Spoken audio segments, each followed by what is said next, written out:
ജപ്പാനിലെ ക്യൂഷു ദ്വീപിലുണ്ടായ ശക്തമായ ഭൂകമ്പത്തിൽ കുറഞ്ഞത് 13 പേർ കൊല്ലപ്പെട്ടതായി പ്രധാനമന്ത്രി സനെ തകൈച്ചി അറിയിച്ചു.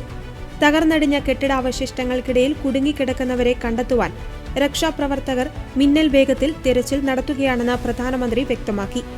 ഭൂകമ്പത്തെ തുടർന്ന് പ്രവിശ്യയിലെ 9872 ആളുകളെ സുരക്ഷിത താവളങ്ങളിലേക്ക് മാറ്റിപ്പാർപ്പിച്ചിട്ടുണ്ട്. ചൊവ്വാഴ്ച പ്രാദേശിക സമയം വൈകുന്നേരം 4:27 തെക്കൻ ജപ്പാനിലെ ക്യൂഷു ദ്വീപിലുള്ള കുമാമോട്ടോ പ്രവിശ്യയിൽ ശക്തമായ ഭൂചലനമുണ്ടായത്. ജപ്പാൻ കാലാവസ്ഥാ ഏജൻസി ഭൂകമ്പത്തിന്റെ തീവ്രത റിക്ടർ സ്കെയിലിൽ 7.1 രേഖപ്പെടുത്തിയപ്പോൾ US ജിയോളജിക്കൽ സർവേ ഇത് 6.8 കണക്കാക്കി.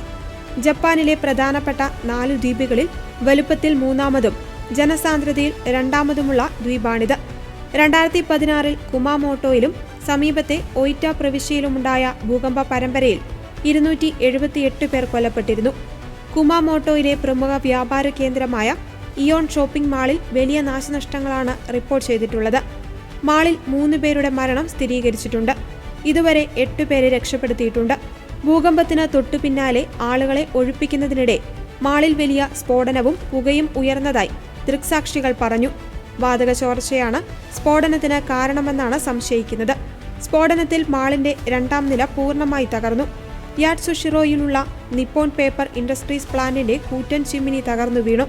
ഫാക്ടറിയിലുണ്ടായിരുന്ന 2 പേരെ ഹൃദയസ്തംഭനാവസ്ഥയിൽ കണ്ടെത്തുകയും 9ഓളം പേരെ കാണാതാവുകയും ചെയ്തിട്ടുണ്ട്. 17ാം നൂറ്റാണ്ടിൽ നിർമ്മിച്ച ചരിത്രപ്രസിദ്ധമായ കുമാമോട്ടോ കോട്ടോയുടെ സംരക്ഷണ ഭിത്തികൾ ഭൂകമ്പത്തിന്റെ ആഘാതത്തിൽ തകർന്നു വീണു. 2016 ഭൂകമ്പത്തിലും ഈ കോട്ടയ്ക്ക് കനത്ത നാശനഷ്ടം സംഭവിച്ചിരുന്നു. ക്യൂഷു ദ്വീപിലുടനീളം ട്രെയിൻ ഗതാഗതം നിർത്തിവെച്ചു. ക്യൂഷു ഷിൻകാൻസൻ ബുള്ളറ്റ് ട്രെയിനിൽ സഞ്ചരിക്കുകയായിരുന്ന 7 പേർക്ക് പരിക്കേറ്റു. ട്രാക്കുകൾ തകർന്നതിനെ തുടർന്ന് നിരവധി ആളുകൾ രാത്രി മുഴുവൻ ട്രെയിനുകളിൽ കുടുങ്ങിപ്പോയി.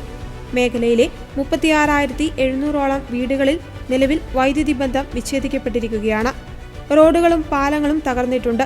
ഭൂകമ്പത്തിന് ശേഷം 1 മുതൽ 4 വരെ തീവ്രത രേഖപ്പെടുത്തിയ 60ലധികം തുടർചലനങ്ങൾ പ്രദേശത്ത് അനുഭവപ്പെട്ടു.